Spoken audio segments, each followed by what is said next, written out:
Io vi ho proposto all'inizio quel fotovoltaico come una soluzione. Quello che normalmente si dice sempre, sì, però qui in Sardegna come si fa da tutte le parti? Il sole c'è solamente di giorno. E ti dico, non è che abbiano torto. Il sole dopo una certa ora tramonta. Però non è che sia interrompibile questo tipo di energia, perché quando noi abbiamo molto sole, che cosa possiamo fare? Trasportarla verso altre forme di energia, cioè possiamo costruirci una pila. Una delle pile più importanti che abbiamo in Sardegna, ma ne abbiamo tante, poi lo vedremo, sono i bacini idroelettrici. E una delle cose che non mi stanco di dire è che dal 2012 questi bacini idroelettrici sono nostri, sono dei sardi, perché è scaduta la concessione che l'Enel aveva sino al 2012, quindi è un bene comune, è un bene dei sardi. Quindi in qualche modo dobbiamo avere il coraggio, sia come amministratori, sia chi vuole in qualche modo difendere a qualsiasi livello il bene pubblico, capire che questo è il nostro bene. E badate bene, ci sono circa 340 megawatt di idroelettrico in questo laghetto che è il lago di Gusana, 62,5 milioni di metri cubi, con i vari salti. Qui abbiamo la stazione di pompaggio di benzone. Che cosa vuol dire? Che ogni qualvolta noi abbiamo molta produzione di rinnovabile di giorno, noi possiamo pompare l'acqua su, in modo che l'acqua quando scende giù ci possa restituire l'energia di notte. E guardate bene, 340 sono un terzo di quello che è il nostro picco di consumo attuale. Noi adesso abbiamo un picco di circa 900 megawatt e quindi in qualche modo siamo corazzati. Invece che cosa succede? Abbiamo un'esuberanza di centrali termoelettriche che nella migliore delle ipotesi bruciano oleocombustibile, nella peggiore delle ipotesi bruciano carbone e nella peggiore ancora delle ipotesi bruciano i rifiuti della raffinazione del petrolio, vedi Saras. E quindi, badate bene, ci abbiamo un installato di 3000 megawatt, una quantità enorme, ma badate bene, bruciare tutte queste cose, come vedremo, è la causa di tutte le malattie che noi poi abbiamo. E vi ricordate il famoso mistero di Otana? Le famose pecore di Otana? Questa è una piccola critica, forse uscirà qualcosa anche domani sul giornale, su quella che dovrebbe essere l'Agenzia per la protezione dell'ambiente, che in qualche modo ci avrebbe dovuto consegnare in tempo utile le analisi su queste pecore nere. Ancora stiamo aspettando, sono passati oltre 2 mesi. Che cosa era successo poi in realtà? Qualcuno aveva pensato di collegare le ciminiere alle caldaie, forse aveva sbagliato la pressione, invece che 30 bar forse è andato oltre, e ha scrostato tutto quello che era rimasto all'interno di queste ciminiere, rendendo così una mutazione importante del colore delle pecore. Ma la cosa più assurda è che adesso si sta cercando di portare in questa valle e trasformare questa produzione in una produzione a carbone. Non solo gli è bastato fare quel danno, ma addirittura vogliono andare oltre. In questo caso siamo assieme alla Coldiretti, infatti ci stiamo battendo, ho sentito il sindaco Lottana l'altro giorno, per cercare di fare tutte quelle che sono le azioni legali di opposizione alla trasformazione di questa centrale a carbone. Ma la cosa più importante è avere sempre progettualità, capire su dove ci stiamo muovendo, perché è giusto raccontarci le nostre storie, però è anche importante capire quello che dovrà essere il nostro futuro. La Regione Sardegna ha firmato, per mano del suo presidente, il patto delle isole e il patto dei sindaci, e molti di questi comuni, Villacidro mi pare l'altro giorno che ha rinunciato al geotermico, cioè ha detto no al geotermico, ha fermato un altro PEAS, cioè un altro piano energetico con gli altri comuni. Perché? Perché una delle cose importanti è riuscire non solo a produrre in maniera pulita, ma anche a distribuire, a mettere in rete con reti informatizzate questo tipo di energia pulita, cioè che ci fa stare bene. E quindi quello che viene chiamato grid intelligente, smart grid, che è una delle cose più importanti. Progettualità peraltro presente in Europa. L'Italia solo è fuori da questo tipo di progettualità virtuosa. Per fortuna, attraverso il patto delle isole e il patto dei sindaci, l'Europa ci ha lasciato dentro questa progettualità virtuosa. Quindi in qualche modo, se ci sono amministratori del territorio, dovete avere consapevolezza che si possa alzare il livello anche di autorizzativo regionale se noi facciamo un piano fra vari comuni e ci si presenta direttamente in Europa con progettualità ovviamente virtuose. E a questo punto vediamo che cosa ci ha lasciato il vecchio modello di sviluppo. Cioè avete visto le prime immagini, cioè quella zona nera, blu scura di Porto Torres e quella del Sulcis Iglesiente. Badate bene, ci siete anche voi dentro quest'area. Quello che caratterizza la Sardegna è che ha superato anche la Campania.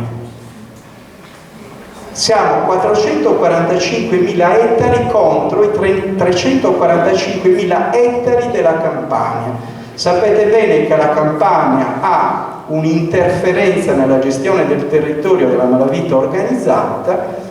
La nostra classe dirigente in qualche modo è riuscita a fare peggio della Campania, lo dico sempre, e quindi si offendono perché dice che io ho detto che loro sono... No, sono i dati che dicono queste cose. Io non accuso nessuno, io vedo e rivedo alcuni dati.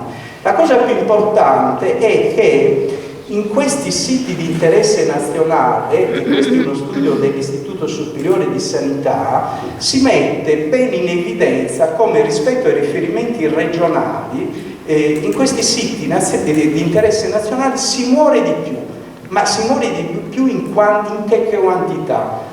10.000 decessi in più per tutte le morti e 4.000 per i tumori, rispetto ai riferimenti regionali. È una guerra, cioè una guerra sono 10.000 morti e noi sostanzialmente siamo in Sardegna quelli più arruolati in questa guerra, cioè in Italia un italiano su 9 qualcosa e vive all'interno di un sito nazionale di interesse per bonifica, qui in Sardegna un sardo su 3, quindi siamo, come dire, in guerra.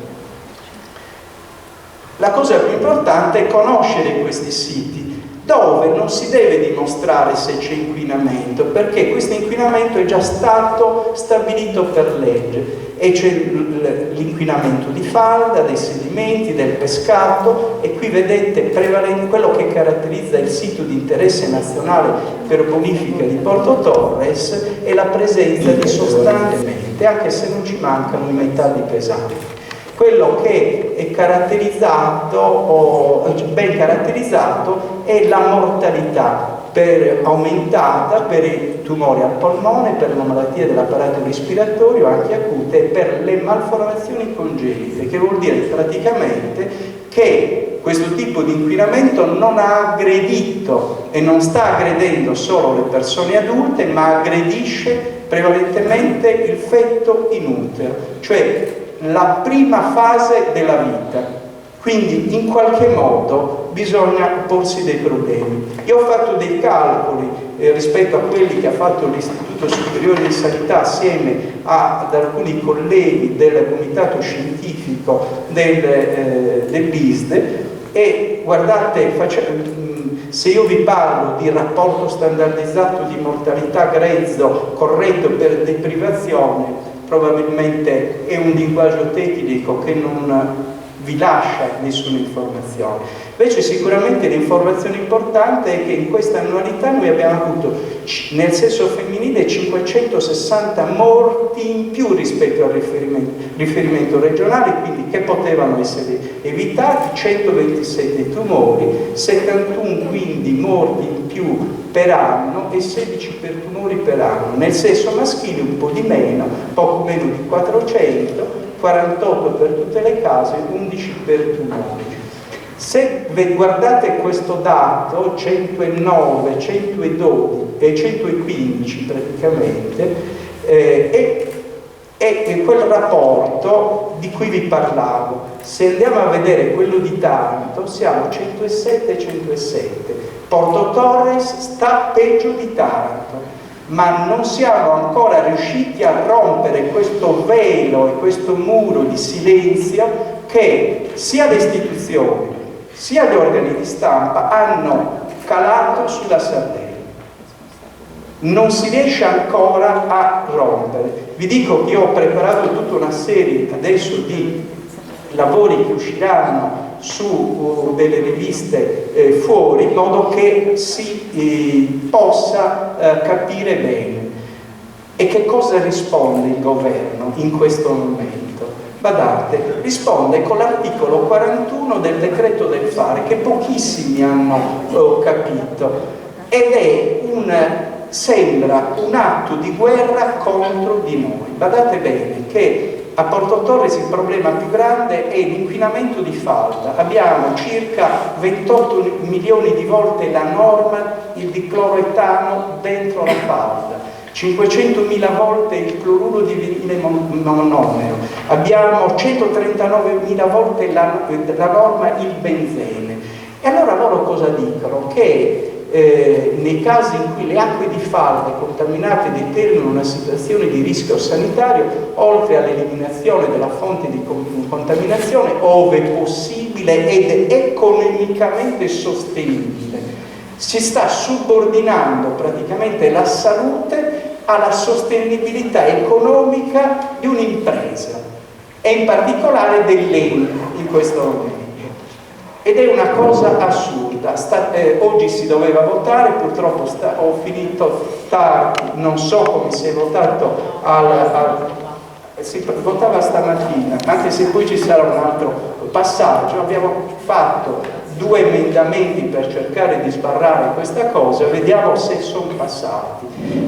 Però quello che è importante è che queste cose, nell'ambito di una progettualità partecipata, i cittadini le devono conoscere, cioè quello che succede in Parlamento, quello che succede in Senato deve essere portato a conoscenza dei cittadini. Cioè non deve essere un qualcosa che sta dietro le nostre spalle e qualcuno che decide sulla nostra salute. Qui ci siete anche voi. Anche voi non vi siete fatti mancare niente, avete semplicemente scelto degli inquinanti diversi, cioè avete meno benzene, però non vi siete fatti mancare tutti i metalli pesanti più aggressivi, dal piombo allo zinco, al cadmio, all'arsenico. Il senico, poi qui c'è già l'arsenico, pensate perché dobbiamo andare a cercarlo sottoterra quando ce l'abbiamo già in superficie. Badate bene, ce l'abbiamo anche nell'acqua di falda, nelle acque superficiali, nei sedimenti fluviali, per cui è un non senso il pensare di dover perpetuare questo scempio territoriale. E guardate che per quanto riguarda gli uomini, le donne, l'eccesso di mortalità per l'apparato respiratorio, il tumore della pleura e l'eccesso in entrambi i generi è ancora estremamente importante, questa mortalità per condizioni perinatali, che vuol dire praticamente che ci sono vulnerabilità maggiori nei bambini che nascono in questa zona, quindi possono andare a morte nel periodo appena nati, verosimilmente per problemi di tipo respiratorio, di stress respiratorio, per problemi di tipo malformativo. Vi salto la questione di San Rocco perché non ci interessa più di tanto, perché qui siamo un pochettino più su, e vi voglio ricordare di nuovo la scelta, ricordando appunto all'amico col quale poi dovremo fare un bel discorso, cioè perché scegliere di aggredire il territorio producendo carbone in questo modo quando abbiamo la possibilità di distribuire nei tetti di tutte le nostre case a nostro beneficio una produzione pulita, ma non per 43 megawatt, ma per 1600 megawatt. Perché non usare questa pila? Perché non andare verso cose pulite, cioè questo lago di Gusana che aspetta di essere usato per i nostri benefici, e in particolare andare verso quello che è il vettore importante del futuro, cioè noi saremo proiettati nel futuro se andassimo a usare tutta quell'acqua per produrre poi l'idrogeno, perché le cellule a combustibile hanno una resa che è nettamente superiore, cioè le cellule ad idrogeno, i motori ad idrogeno hanno rese superiori anche al diesel e a qualsiasi altro tipo di motore a combustione. E non è una cosa avveniristica. BMW fa macchine di serie ad idrogeno, Hyundai ha inserito macchine di serie ad idrogeno, per cui stiamo semplicemente ponendoci il problema di non perdere l'occasione di essere come dire, puntuali con quello che è la tendenza futura. E in Sardegna, badate bene, di energia ne produciamo più di quanto non ce n'è bisogno, la esportiamo, ne esportiamo circa il 10%, questi sono dati di Terra del 2011. Ma se andiamo a vedere una cosa importante, e questo è il dato della Liguria rispetto alla Sardegna, sono due regioni uguali per popolazione, abbiamo una produzione che è quasi il doppio della Liguria, che è un vertice del triangolo, del famoso triangolo industriale italiano, e noi produciamo il doppio di energia di un apice di questo triangolo industriale. Ma se andiamo a vedere il consumo nostro, 6.728 kilowatt orari per persona, supera addirittura quello degli opulenti lombardi. Quindi che cosa vuol dire? Quando si dice l'energia dobbiamo produrla perché l'energia ci porta ricchezza, noi ne stiamo producendo molto di più, ne consumiamo più dei lombardi, siamo più ricchi dei lombardi. Non è questo il problema, è come si usa l'energia, qual è l'efficienza dei processi con i quali noi poi andiamo a impiegare l'energia. Ma la beffa è ancora un'altra, non solo esportiamo energia, trovatemi un economista che abbia la capacità di dimostrare come in un regime di mercato, quando c'è un esubero di produzione e una bassa domanda, il prezzo aumenta. E tutti voi sapete che in Sardegna il prezzo dell'energia è superiore, del 35-40%. Ma addirittura se andiamo a vedere, questi sono i dati dell'acquirente unico per quanto riguarda il mercato infragiornaliero, in questo giorno stavamo pagando circa 90 euro a megawatt, quando a Milano lo stavano pagando 20, magari il nostro megawatt.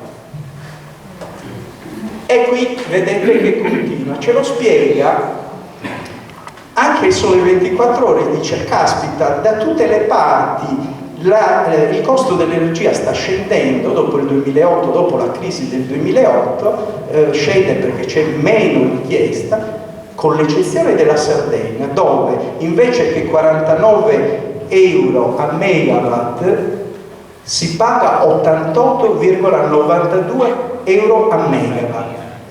Qual è la ragione? Ce lo vogliamo chiedere? Allora ce lo dice Katri Kalà, che era l'autorità dell'energia, l'autority si dice dell'energia, in un'audizione. Questo è il lancio un lancio di un'agenzia di stampa, e spiega: le sovvenzioni per produrre energia elettrica da fonti assimilate, non rinnovabili, le assimilate, sono un fattore di distorsione della concorrenza.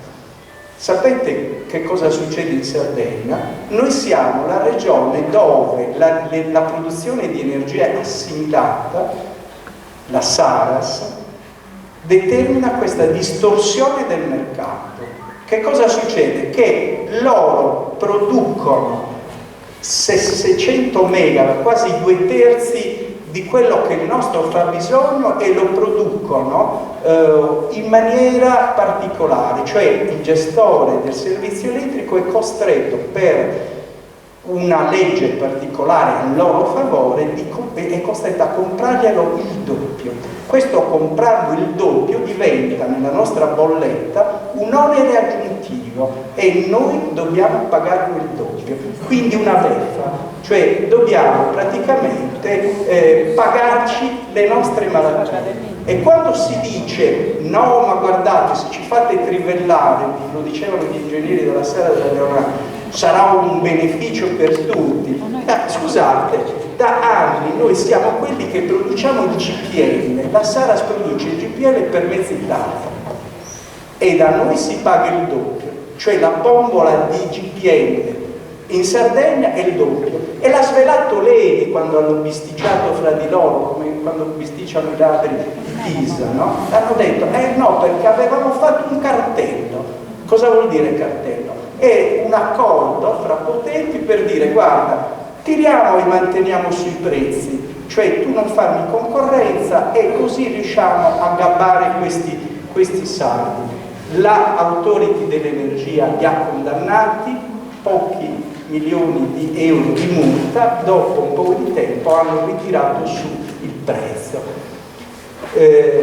Questo è un discorso più lungo relativamente al fatto che è impensabile continuare a cercare di produrre energia da fonti fossili, e questo ce lo dice Nicola Stern, che è uno dei più grandi economisti inglesi, ministro dell'economia col primo governo Blair, che dice: guardate, solamente i 2/3 di quello che già conosciamo può essere portata a combustione per gli accordi di Kyoto se non vogliamo far schiattare il pianeta. Ma la cosa più importante è che lui si pone il problema dal punto di vista delle banche, ovviamente, non dal nostro punto di vista. Lui dice: se continuiamo a finanziare progetti per ricerca di idrocarburi, in realtà questi progetti non saranno mai remunerativi, non ritorneranno mai indietro e creeranno quella che si chiama una bolla del carbonio, cioè praticamente le banche non vedranno indietro i loro soldi e ci sarà un ulteriore crollo economico. Quindi ci preoccupiamo, come dico sempre, anche per le casse della Saras. Grazie.